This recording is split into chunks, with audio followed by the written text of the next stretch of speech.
Being an artist, whether you're a beginner or an experienced artist, is just like the greatest adventure ever. And I met Nancy a few years ago. Gosh, it might be 5 at this point. I think it's 5. It might be 4 or 5 years.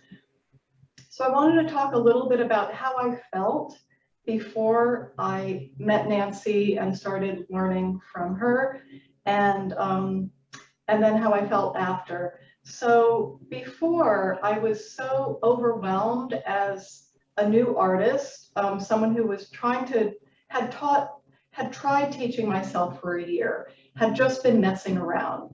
And then I met Nancy and I thought, wow, Nancy is the kind of teacher I need and would love. So before, I felt very insecure and overwhelmed.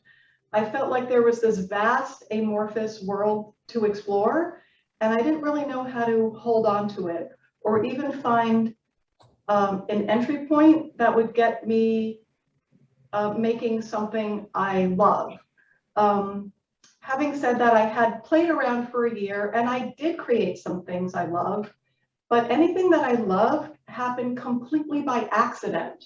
And I didn't know how to create something I love with more purpose. I love those happy accidents and I wanted to know, how can I encourage that? So that's what happened when I started learning from Nancy. So I felt overwhelmed, I felt insecure, I felt unable to troubleshoot my own work. I knew what I liked and I knew what just fell flat and left me feeling uninspired, but I didn't have the language or the knowledge to even explain why something felt joyous to me, alive and exciting, and something felt flat. So because I didn't know how to articulate it all, I also didn't really know how to troubleshoot it. Everything I was doing was just shooting from the hip and seeing what might create delight. I also felt like I should find my style. I had this notion that I needed to, maybe experiment a lot, but kind of settle on some style. That was the word that was sort of out there that I heard that was mine. I also felt that pretty much anything I started should be finished at some point. So whenever I approached the canvas or the paper, I knew that I was just having fun and playing around, but I still had this feeling that eventually anything I start should be completed. And I also felt discouraged by ugly paintings. Whatever my explorations, when they came out really hideous, I felt discouraged. So that's sort of a picture of how I felt pre-Nancy. And then really everything changed through, I started out with, I think, with maybe Artist Journey, and then Studio Journey and Masterclass. And the change happened in 2 ways. First, it was like an internal change. And I think that was the most important, was how I felt inside when I went into the studio. That was the most important change. The other change was having some actual skills and knowledge and vocabulary to attach to what I was experiencing. So it stopped feeling so overwhelming when I could label it. So I learned so many concepts that helped me feel kind of relaxed, more confident, and better able to navigate whatever was happening in the studio. So this feeling of being more relaxed, Nancy uses this word allowing, and that means a lot to me. It's a word that I hold on to. There's a spirit of allowing whatever might unfold. So whereas before, sometimes what unfolded was something delightful and other times was really horrible. But being in there with this new spirit of allowing just made all the difference. So allowing is one word I hold on to. Another word is exploration. So instead of feeling like so many of my paintings, my explorations needed to get finished, just exploring was enough. And that changed so much for me. So now experimenting, exploring is really the main purpose of my art practice. And if a finished painting happens, then I'm thrilled. But if it doesn't, it's okay. And that's not really what I'm after. Sometimes underneath, yes, I'm still after a finished painting, but that's not kind of my main purpose of art making. So other concepts that really helped, allowing for ugly paintings, 0 to 1 was a concept that I hold on to that is so helpful. Just taking that first step when you're overwhelmed, it feels like there's this massive amorphous world to explore, and what do I want to do? So that first step, 0 to 1. Many starts, that's another concept that I hold onto from Nancy. And again, that's about starting a lot of paintings without thinking that they need to be finished. The adjacent possible is another concept that I hold on to so much from Nancy.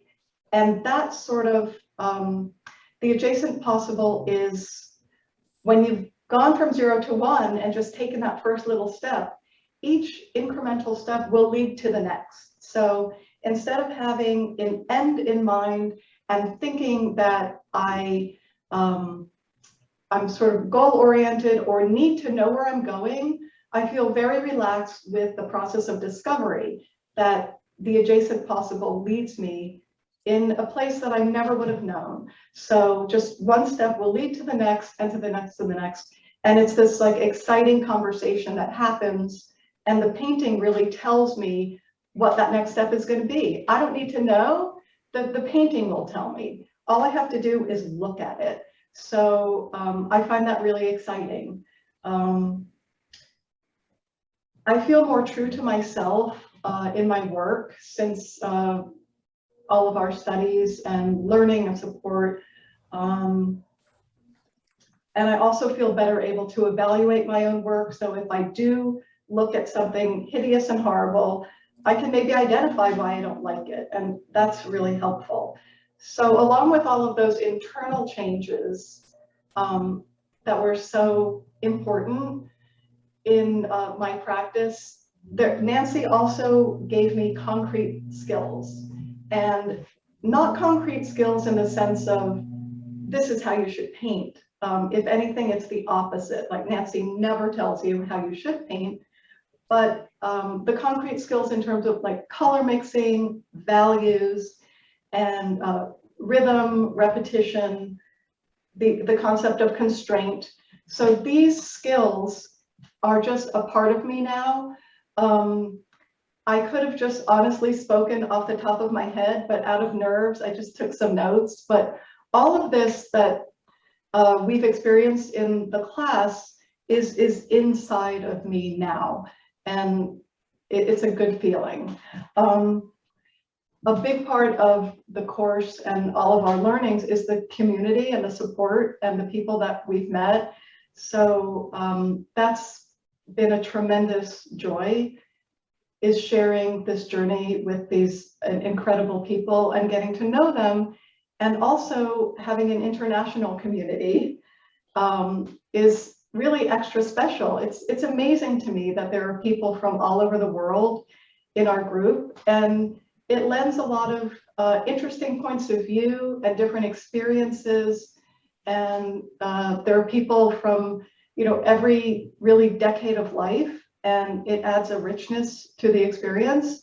What's also meaningful to me is that it's such a welcoming community, and we're not here to judge each other's work, but to support each other along the way. And in that vein, one thing that I look forward to at some point is Nancy speaking to us about the negative aspects of critique. I think that's just so interesting. But I have never felt stifled in our group because of this spirit of allowing and exploration. So when I enter the studio now, I feel like a lightness of spirit. And it's not that I don't have bad days and a lot of bad moments. And it's always challenging, it's always difficult, but it's okay. And that's been a tremendous change.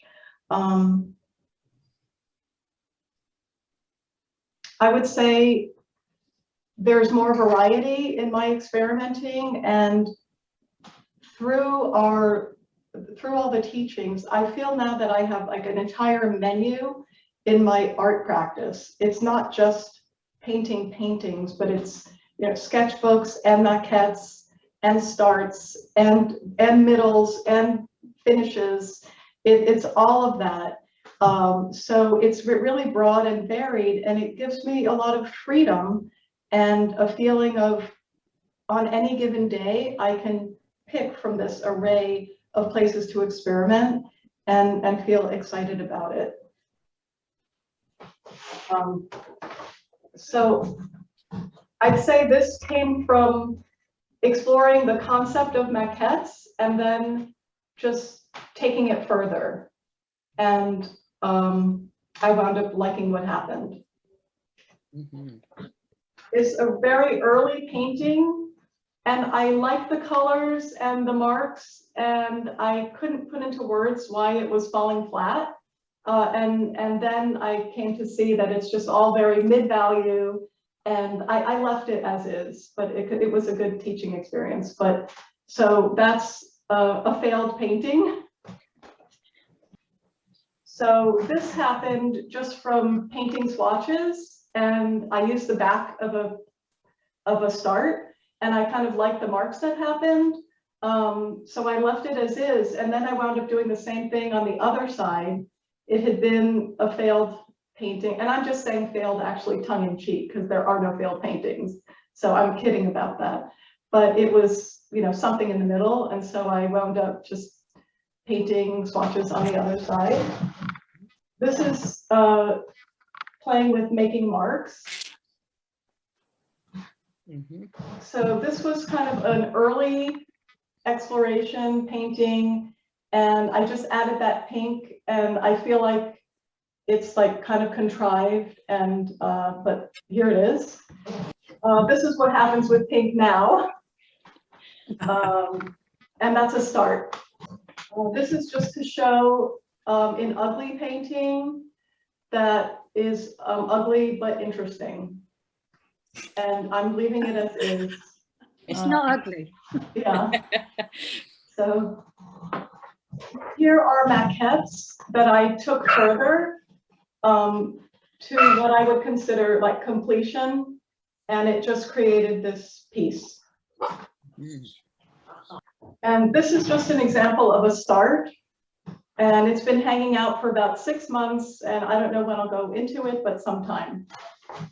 And another start, and that's it. But what's nice? Thank you. Thank you. What's nice about having all of these starts and incomplete paintings is that whatever mood you're in, you can go back into one. Yes, we love lots of starts, miles of canvas. Anyway, thanks everybody. Thank you, Elizabeth. Yeah.